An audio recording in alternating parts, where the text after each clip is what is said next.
ain't here for a long time, here for a short time. And I think, Cam, that's the thing that gets me so upset, is that people that have so much to say. I'm here for a short time, but I think that's what bothers me the most about Shannon Sharpe. The people who have so much to say about her have never met Shannon Sharpe and have never had a conversation with me. They tell me what I like, who I date, and what I do, but they've never seen me out. They've never heard anyone. I mean, one person says something, and then another person picks it up on social media and takes it as fact. So tell me about the time you had a conversation with Shannon Sharpe or someone who knew Shannon Sharpe. Shannon Sharpe is navigating the difficult realities of becoming a celebrity, which come with many challenges. Feline, a few months ago, Williams made a forecast about Shannon's current issues, and it has come true. Some in the business are unhappy because Shannon's podcast, Club Lady Shay, is becoming more and more popular and popular among listeners. Shannon recently revealed in an interview that several celebs have been trying to secure his show, with some even threatening him.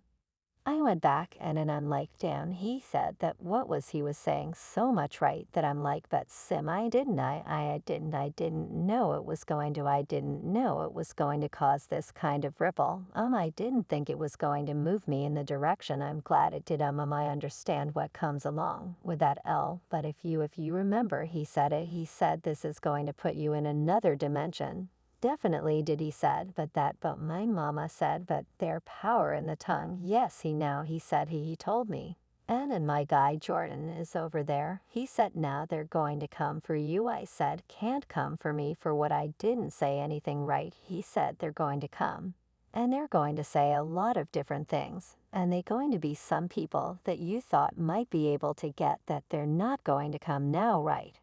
And that's absolutely has happened in addition to this. He said that a number of guests who had initially expressed excitement about appearing on his show have suddenly withdrawn without providing an explanation for their decision, even though everyone knows that the entertainment world can be quite toxic. Shannon has revealed in an interview with Cam Newton that she is experiencing something that is completely abnormal.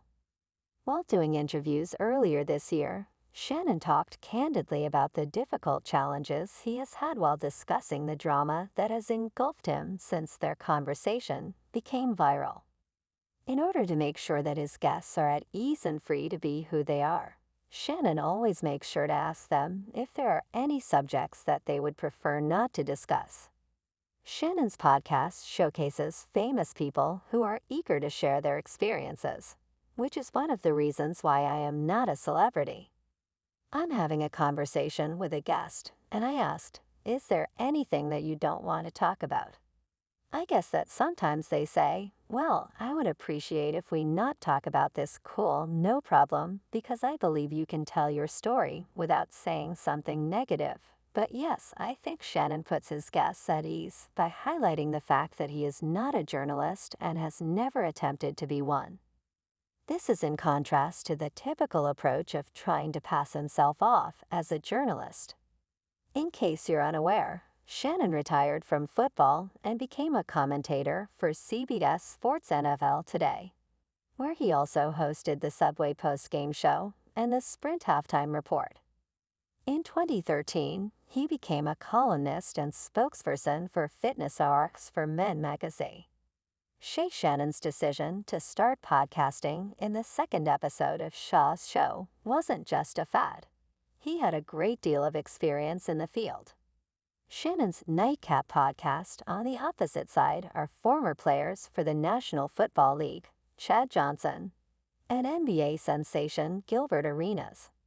Club Shay has a larger fan base, which is largely due to the viral interviews he did with famous people like Cat Williams when he retired from professional athletics in 2020.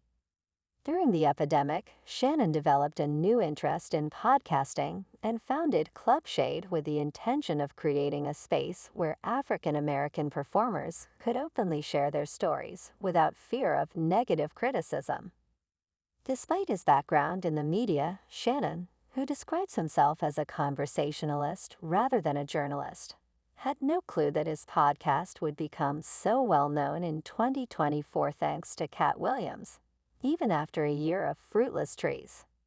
Shannon eventually got Cat on the podcast after meeting Cat's new manager, who put him in touch with a comedian. You see what I'm saying? I've been trying to line Cat up for a year. I tried to line him up for a year. People don't know this, but Cat doesn't like the fly. He normally takes the bus.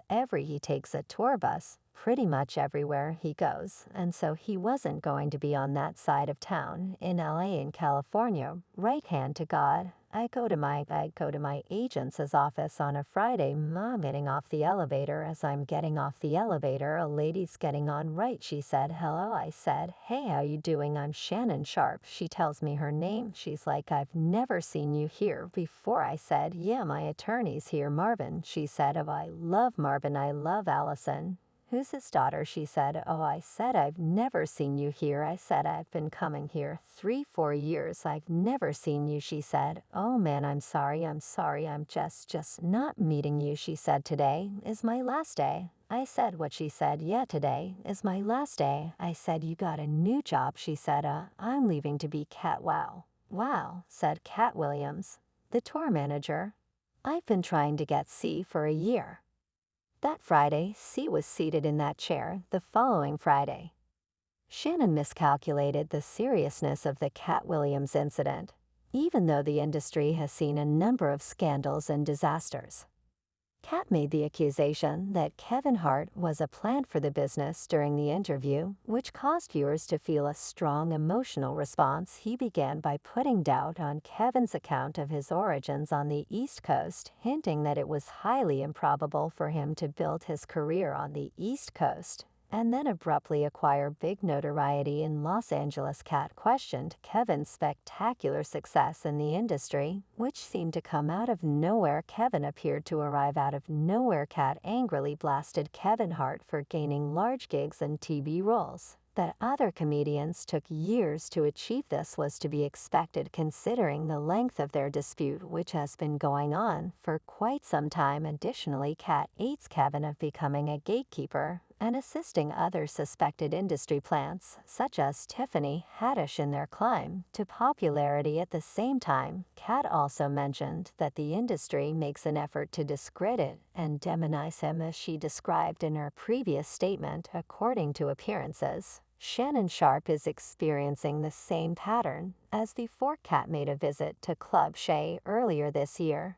and during that time he cautioned Shannon about utilizing the podcast as a forum for truth-tellers. However, he did not anticipate the kind of hostility that he is currently suffering. Guests who were originally excited to be a part of the show have abruptly withdrawn. Some people like Steve Harvey are actively seeking to terminate Shannon's Shannon Show because of the nasty comments he's received regarding his interviewing method. The fact that Steve Harvey participated in the interview is a major factor in the interview's success and going viral, especially in light of the fact that Steve had previously appeared on Club Shay.